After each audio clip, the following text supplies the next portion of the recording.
નમસ્કાર મિત્રો, જય શ્રી રામ. હમણાં હું એક ન્યૂઝ જોતો તો એ ન્યૂઝમાં એક ભાષણ આવ્યું. એ ભાષણ એક કોંગ્રેસી નેતાનું હતું. સાહેબ, એ ખેડૂતો વિશે એવી એવી વાતો કરતા હતા કે મને હસવું આવ્યું. હું પણ એક ખેડૂત પુત્ર છું સાહેબ. એ એવું બોલતા કે જો ખેડૂતો અમને આ ઇલેક્શનમાં જીતાડશે તો અમે એમના ખાતામાં ખટાખટ ખટાખટ પૈસા મોકલીશું. હવે તમને આવું બોલ્યું એટલે નેતાનું નામ તો ખબર પડી જ ગઈ હશે, આપણા પપ્પુભાઈ હતા એ. સાહેબ, ક્યાં ક્યાં ગયા હતા તમે 60 વર્ષ સુધી? આપણા કોઈ ખેડૂતો વિશે તમને યાદ નથી આવી? યાદ આવી હતી તો કેવા ખેડૂતો માટે આ લોકોને યાદ આવી હતી? જેની જમીન 200 વીઘા હોય, 500 વીઘા, એવા ખેડૂતોની આ લોકોને યાદ આવતી હતી.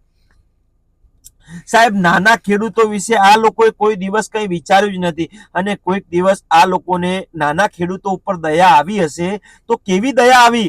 ત્યાંથી 100 રૂપિયા પાસ કર્યા અને અહીં આગળ એ નાના ખેડૂત ભાઈ 25 પૈસા આયા.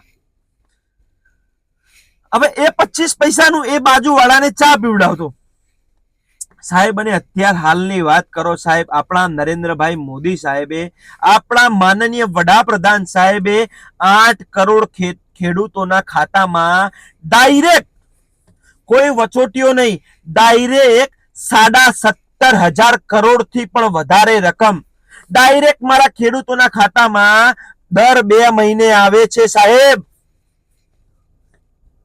સાહેબ, 2004 ની વાત કરું, હું પણ એક ખેડૂત પુત્ર છું. મારા પપ્પા મને રાત્રે 12 વાગે, એ વખતે મને યાદ છે 2 કલાક પાણી આવતું. રાત્રે 12 વાગે મારા પપ્પા મને લઈ જતા અને એ 2 કલાક પાણી કેવું આવે? 10 મિનિટ મોડું આવે અને 10 મિનિટ વહેલા જાય.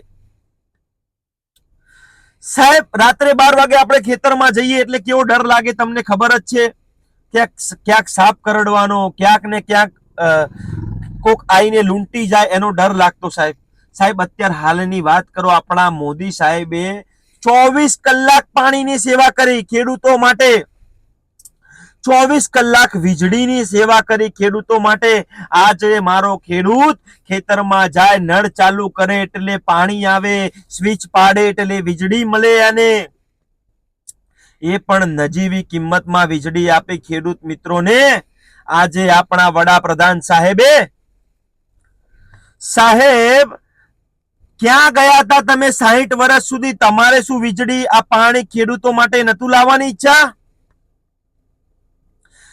ખેડૂત મિત્રો, મારે એક વાત કહેવી છે. તમે સવારે વોટના દિવસે, ઇલેક્શનના દિવસે સવારે વોટ આપવા જાઓ ત્યારે વોટનું બટન દબાવતી ફેરા એક વસ્તુ યાદ રાખજો.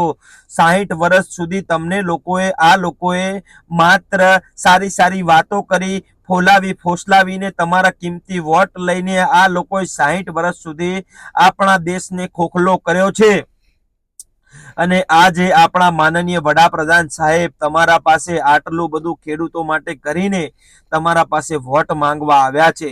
તમે અમને વોટ આપી જીતાડશો કે નહીં? આટલું કહીને હું અહીંયા મારી વાણીને વિરામ આપું છું.